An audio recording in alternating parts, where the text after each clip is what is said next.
Hi, Deidre here from Our Upcycled Life. One of the most common questions that I get asked are how to make my graphics bigger, to make a large sign. When you're putting together a graphic or you're buying a graphic from my Etsy store, it's the size of an 8x10 sheet of paper. But there's a way to make that graphic larger so you can make a larger sign. So today I'm going to show you how you can do that process, and it's really easy. So we got lots of work. Let's get started. I'm going to be demonstrating how to do this process in Google Docs. It's a free program and really easy to use. We're going to grab our image from our computer and put it into Google Docs. So we're uploading from the computer. That's going to open your window to find your document that you've downloaded, and we're going to be using the welcome graphic for this demonstration. I'm going to rotate it so it's the lengthways along the sheet of paper. Now we're going to go down and we're going to click on size and rotation, text wrapping, and then behind text.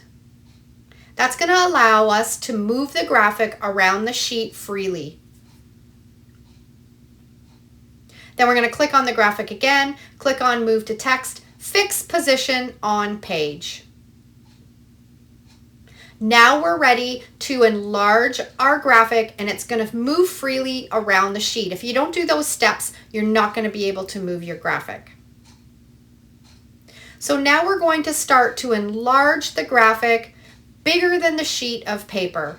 And you're just going to keep moving your box bigger, rotating it around the page, using your ruler at the top and the side until you get the size that you want for your sign. Now, I have already measured my sign. I know the size of the letters that I need and the length that I need, so I'm just going to keep enlarging it until I get to that size.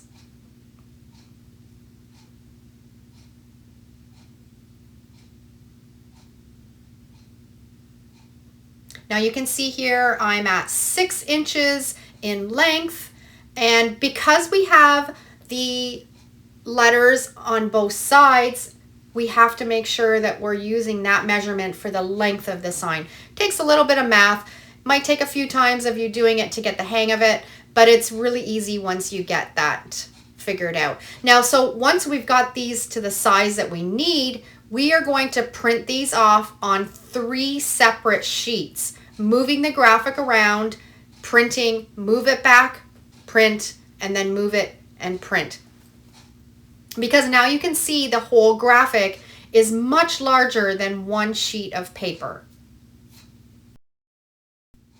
And then we're going to move it around and print off this piece next.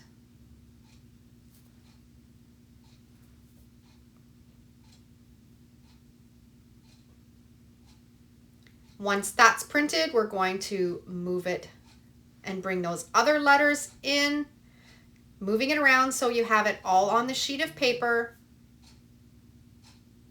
That's exactly where I need it. Now you can see the E is cut off, but we're going to print that off on another sheet. Hit print. It's going to print off on my LaserJet printer. Then we're going to bring that E down and print that off on another sheet of paper. Now you're going to have a little bit of wasted paper on this last one. I always save my scrap paper, put it in a little bin, and create homemade paper when I have enough of it.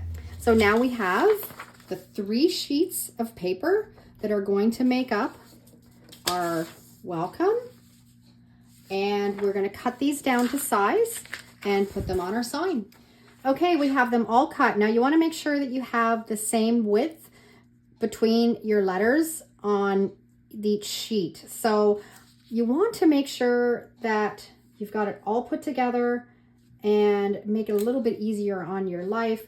I like to line it right up, get a little piece of tape,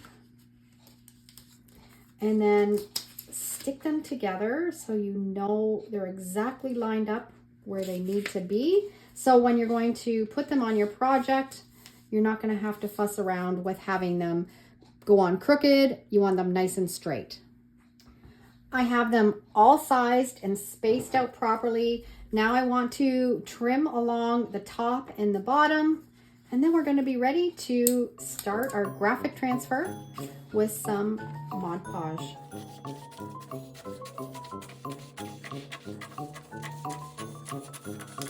Now you're going to need your Mod Podge mat, a paintbrush, and a ruler, because you want to make sure that you have your letters exactly where you want them and you have the even amount on each end. So I'm going to measure that up next. I have it exactly where I want it.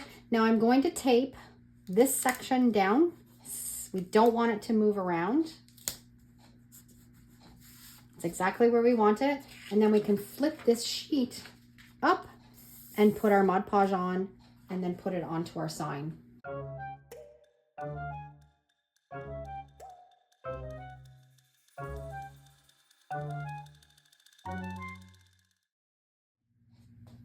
This is sat for 24 hours. We're now going to take a damp rag with a little bit of water on it, not too much. And you want to do it in sections because it's a big sign. You don't want to do your whole area because it'll dry out before you can rub the paper off. So I'm just going to do this sheet of paper right now and work on that section. And you're just going to dampen it until you can just start to see the letters show through.